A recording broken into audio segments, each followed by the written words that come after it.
You ever had the whole world laugh in your face? You ever been told you're not strong enough, not smart enough, not anything enough? They said I couldn't win, said I was too pretty to fight, too loud to be taken seriously, too bold to stay standing, too black to be beloved, too proud to stay silent. They judged the surface, but they never saw the fire that was burning underneath. I'm young, I'm handsome, I'm fast, I can't possibly be beat. I wasn't born a champion. I was born Cassius Marcellus Clay Jr. in a place where dreams weren't handed out. They were snatched with sweat, struggle, and sacrifice. I didn't come from gold. I came from dirt, and that's where fighters are made. See, the problem is, most people want the belt, but they don't want the bruises. They want the crowd, but not the climb. They want the legend, without the loneliness. But me, I wanted the mountain because they said it couldn't be climbed. It's the repetition of affirmations that leads to belief. And once that belief becomes a deep conviction, things begin to happen. So when they said I couldn't do it, I trained louder, I dreamed harder, I believed deeper.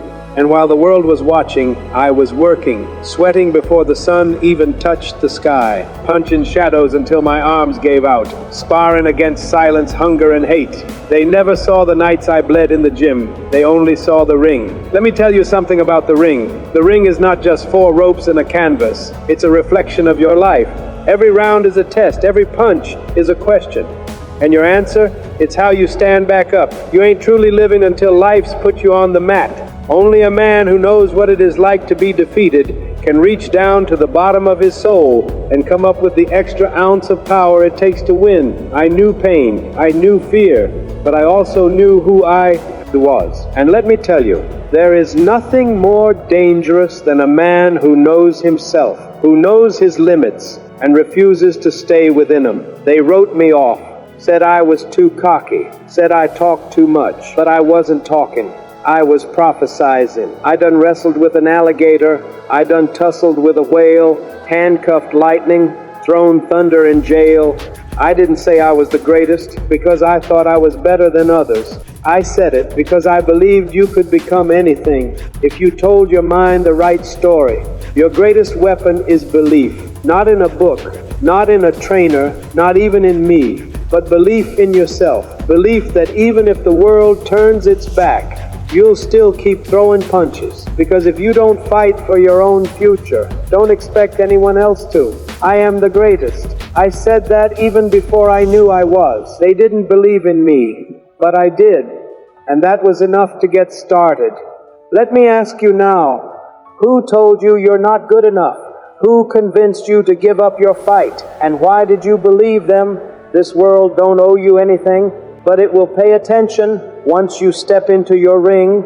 You might not have gloves, you might not have fans, but if you got will, then you got what it takes to win. I'm not the greatest just because I can fight. I'm the greatest because I believe I am. They said I was finished. They said the layoff had broken me. They said prison had humbled the lion. But I said I'm just getting started.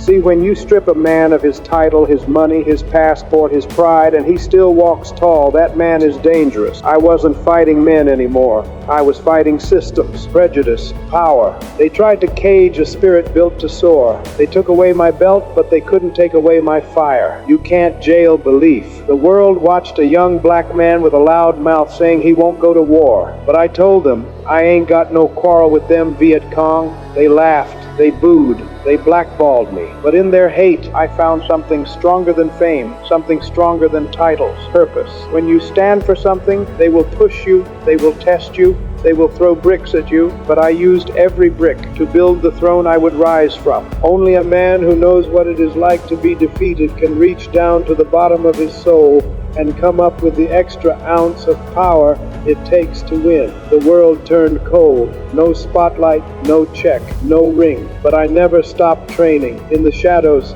I danced with ghosts. I fought my doubts. Every punch I threw in silence echoed louder in my heart because I knew Redemption was coming. They thought I was a loudmouth kid, but loudmouths don't echo through history. Legends do. I told them, I'm going to show you how great I am, and I meant it. But destiny don't come easy. It comes in the form of giants. It comes in the form of George Foreman. It comes in the heat of Zaire. The world was about to witness a fight like no other, a fight between belief and brute strength, and I was ready. They said he couldn't win. They said he was too old, too slow, too broken. But what they didn't know was, you can't defeat a man who refuses to stay down. If you even dream of beating me, you better wake up and apologize. Zaire, 1974. The air was thick. The heat was brutal. And in that jungle, two forces prepared to collide. On one side, George Foreman, undefeated, a monster of muscle, a man who crushed champions like they were made of paper. On the other side, me, the washed-up poet, the aging dancer, the man the world had written off. They said I was going to get hurt. They said I might not walk out alive. But I smiled, because I had a secret. This fight wasn't about power, it was about patience. It wasn't about speed, it was about strategy. And I came armed with the most dangerous weapon ever thrown in a boxing ring, the rope-a-dope. I leaned back, covered up, and let the big man punch. Let him swing, let him sweat, let him burn. They thought I was losing, but I was teaching. Float like a butterfly, sting like a bee. His hands can't hit what his eyes can't see. Foreman hit me with everything he had. Each punch was thunder, but I had already weathered storms stronger than fists. And deep down, I knew you can't break a man who's already been broken and built himself back. Round after round, I let him exhaust himself. Let him believe he was winning. Let the crowd believe it too. And then, round 8, I saw it in his eyes. Doubt, fear. The beast was tired. So I unleashed the lion. A right hook, a left jab, another right. Down goes Foreman. I shook up the world. They called it an upset, but I called it destiny. I didn't just win a fight. I reclaimed my name, my pride, my soul. That night in the jungle, a crowd of thousands chanted one name, Ali Bomaye, Ali Bomaye. Kill him, Ali. But I didn't kill a man. I killed a narrative. The idea that age defines you, that time weakens you, that power beats wisdom. I proved them all wrong, but I wasn't done. Because a real champion doesn't stop when he wins. He stops when he inspires. Champions aren't made in gyms. Champions are made from something they have deep inside them. A desire, a dream, a vision. The crowd was gone. The lights were dim. And the roar of victory had faded. What remained there was the man, not the fighter, not the icon, just me. I was no longer the fastest, no longer the prettiest. But I had something they couldn't measure in belts or rankings, impact. People saw the fights, the knockouts, the titles. But they didn't see the nights I cried in silence, the pain I carried when no cameras were on, the doubt that crept in between victories. Because greatness isn't loud. Greatness whispers in hospital beds, in lonely hotel rooms, in every sacrifice no one ever sees. Service to others is the rent you pay for your room here on earth. I fought outside the ring too. I spoke when silence was safe. I stood up when sitting down was easier.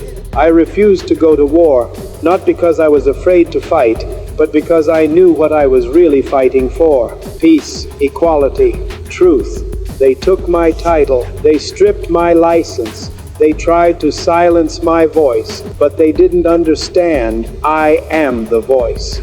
You can't mute a message born from the soul. I gave the world more than punches. I gave it purpose. And long after my gloves were hung, kids in every corner of the globe started to believe they could stand tall, not just in the ring, but in life. I hated every minute of training, but I said, don't quit. Suffer now and live the rest of your life as a champion. In silence, I suffered. But in silence, I also grew. Parkinson's tried to steal my strength, but it couldn't touch my legacy. Because the hands may shake, but the spirit never does. I was born Muhammad Ali. I became the greatest, but I lived as a servant of purpose. One last round remains, champ. Live every day as if it were your last, because someday you're going to be right. This is not the story of a boxer. This is the story of a revolution, a voice that echoed beyond stadiums, a man who bled not for belts, but for beliefs. They saw me float, they watched me sting, but few understood the fire. burning underneath. He shook the world with fists, but he changed it with his heart.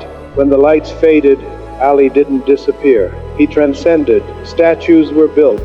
Books were written. Children were named after him. But none of it came easy. It came from sacrifice, from being hated before he was loved, from standing up when standing alone. I knew I wouldn't live forever, but I didn't have to, because my words, my stand, my story would. I'm not the greatest because I said I was. I'm the greatest because I proved it to the world and to myself.